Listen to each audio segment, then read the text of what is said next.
ये कौन है सबसे ऊपर? अरे आप खुद हो ना बाबूजी, तो आप खुद ही हो ये तो।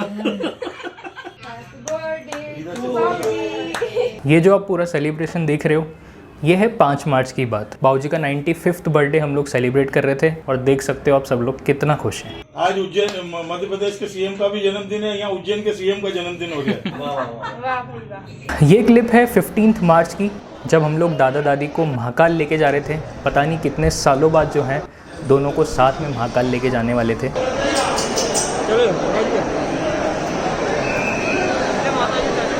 मजा आ रहा है? मजा बहुत ज़्यादा। कहाँ पे आए हैं अपन? महाकाल आए। आखिरी बार कब आए थे?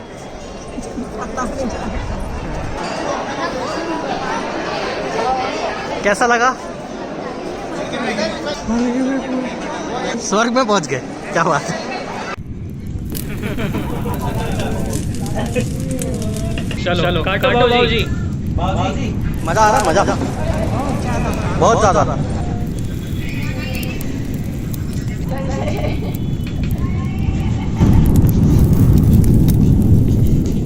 एक महीने में पूरा घर जो बहुत खुशी से रहता था, वो कोविड की वजह से कैसे बर्बाद हुआ। We have lost our grandparents. इतना ही नहीं, पापा को एडमिट करना पड़ा था। मम्मी को भी प्रॉब्लम थी, मम्मी को भी एक्सपोजर हुआ था, बट मम्मी घर पे ही ठीक हो गई। बात ये आती है कि घर में सबसे 2 बड़े लोग जो कहीं बाहर नहीं जाते थे, हमारे दादा दादी, वो कैसे चले गए। वेल, आज के वीडियो में जो मैं बात करने वाला हूँ वो इसी पूरी सिचुएशन के बारे में है कि घर में सबको इन्फेक्शन होने के बाद कैसे घर की स्थिति को संभाला गया, कैसे हम उस सिचुएशन से निकले, कैसे हम उस सिचुएशन में फंसे।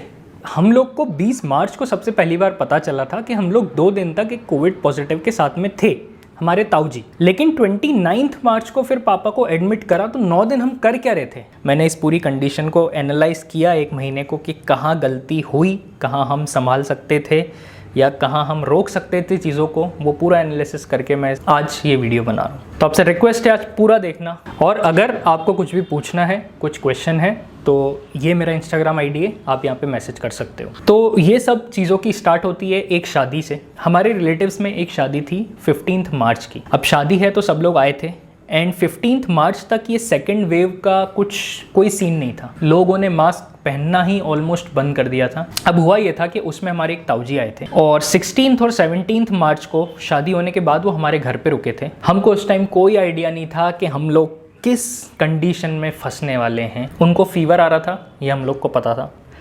उनको खांसी हो रही थी, ये हम लोग को पता था। मास्क उन्होंने नहीं पहना था, मास्क हमने पहनने के लिए बोला नहीं, मास्क हमने खुद ने भी नहीं पहना था। बट उस टाइम हमको कोई आइडिया नहीं था कि ये कोविड की खांसी है, क्योंकि उस टाइम कुछ ऐसा था ही नहीं। उनको वैक्सीन लगी थी 1 हफ्ते पहले, तो हम लोग को ये भी लग रहा था कि यार वैक्सीन का जो है आफ्टर इफेक्ट्स हो सकता है। 17 को मैं ताऊजी को दिन में छोड़ के आया था, उनको भोपाल जाना था, भोपाल से वो आए थे। 18 मार्च को जस्ट नेक्स्ट डे पापा की तबीयत ढीली हुई।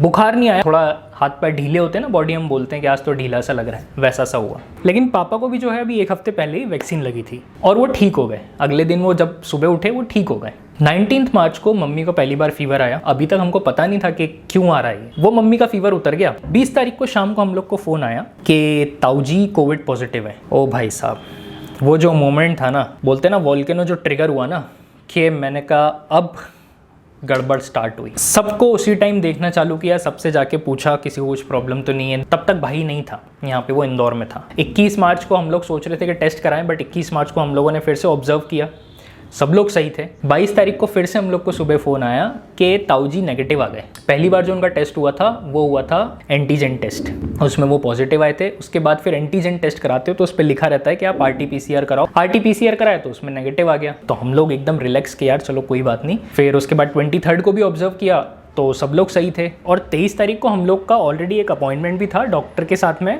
डॉक्टर विकास ऊत्रा के साथ में, जिनको हम लोगों ने बाद में कोविड का भी सब ट्रीटमेंट किया। बट मम्मी का रूटीन चेकअप था उस दिन, जो मम्मी का दिसंबर से जो स्लीप एपनिया की प्रॉब्लम चल रही है उसका रूटीन चेकअप था। बट उस दिन उन्होंने कोविड की दवाइयाँ मम्मी को दे दी थी, ये हमको नहीं पता था।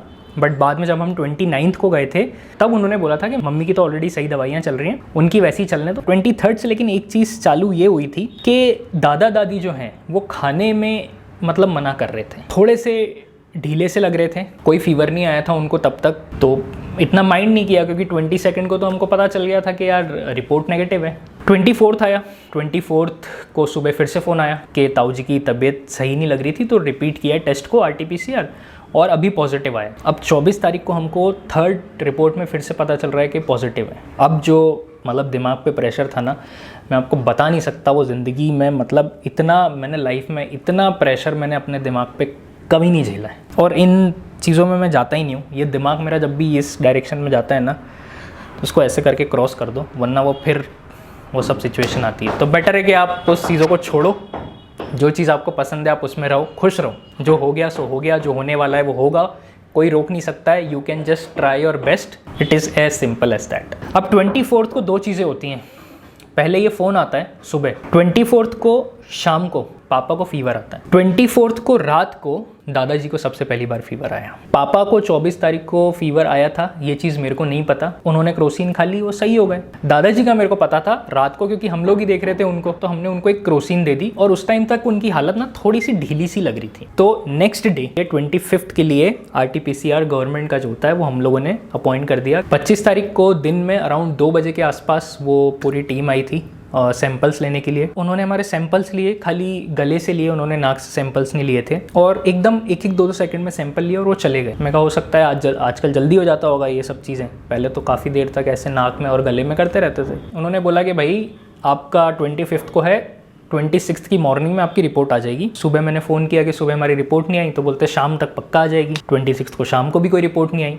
27 को दिन में जाके मेरे को एक फ़ोन आया कि आप लोग का 6 लोग का टेस्ट हुआ था, तब तक भाई नहीं था, भाई इंदौर में ही था अभी, और जो है आपकी सबकी रिपोर्ट जो है वो नेगेटिव आई।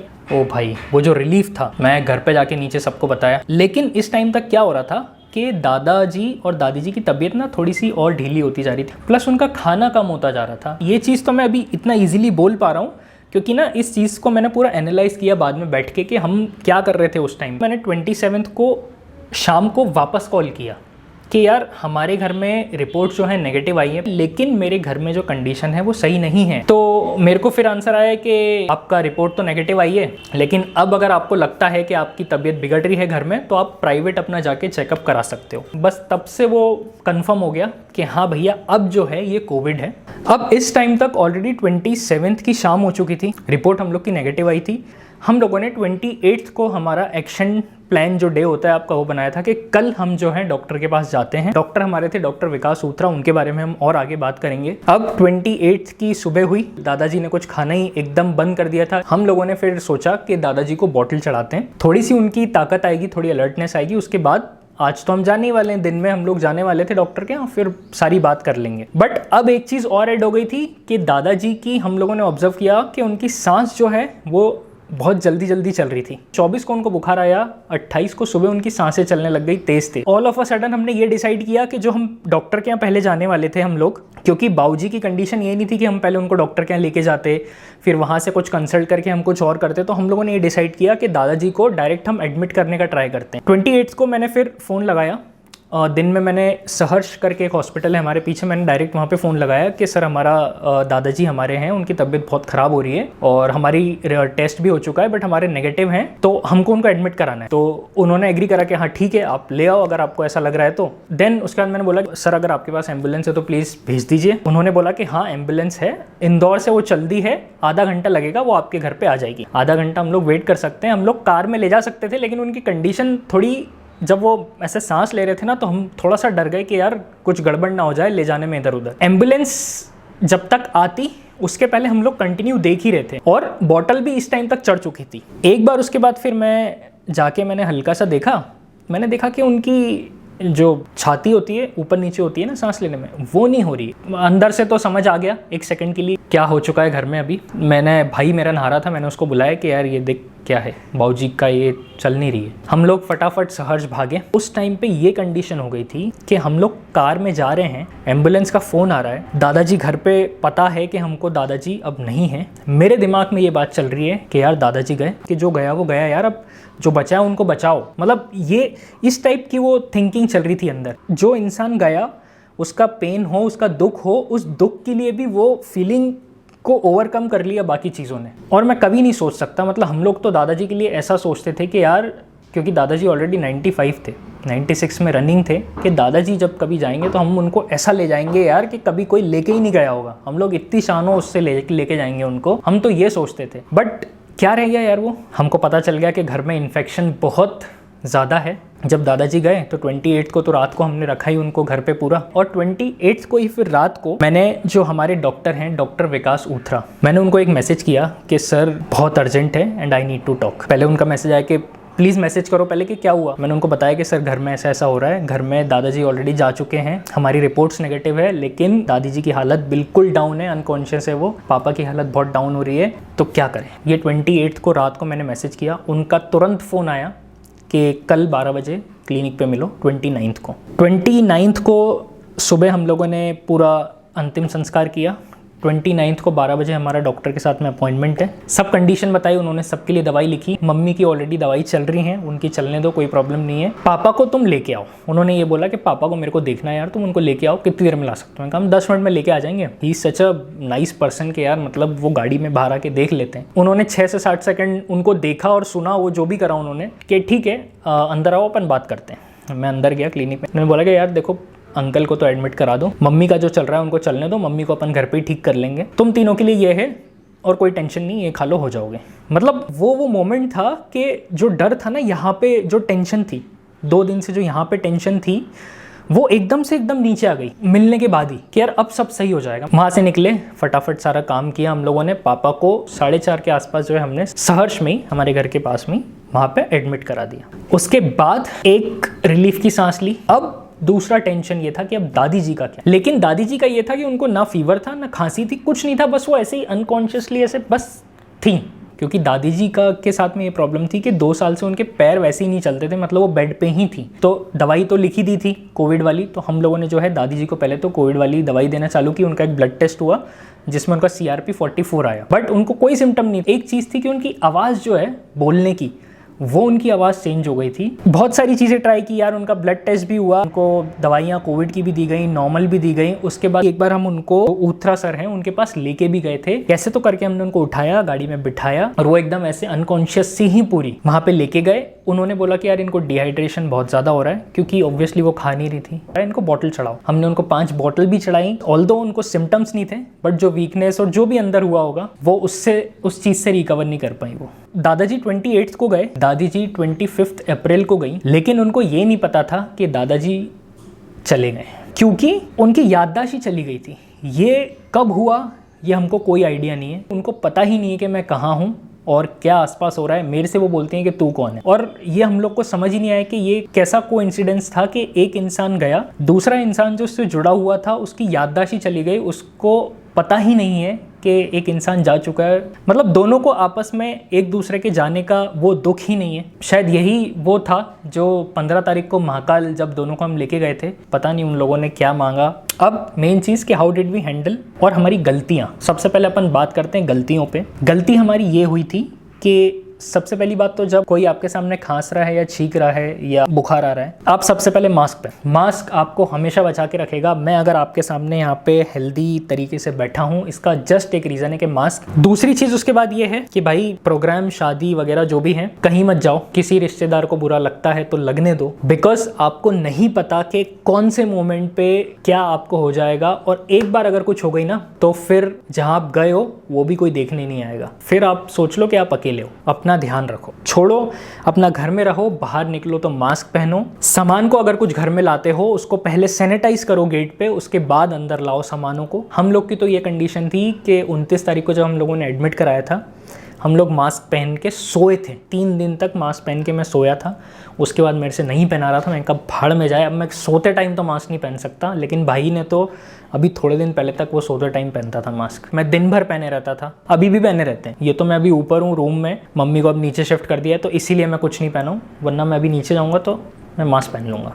नाउ अब बात आती है कि how did we handle the things, कि जब सबको एक साथ प्रॉब्लम थी तो क्या किया गया। सबसे पहले तो ऑल टाइम मास्क, घर में बाहर।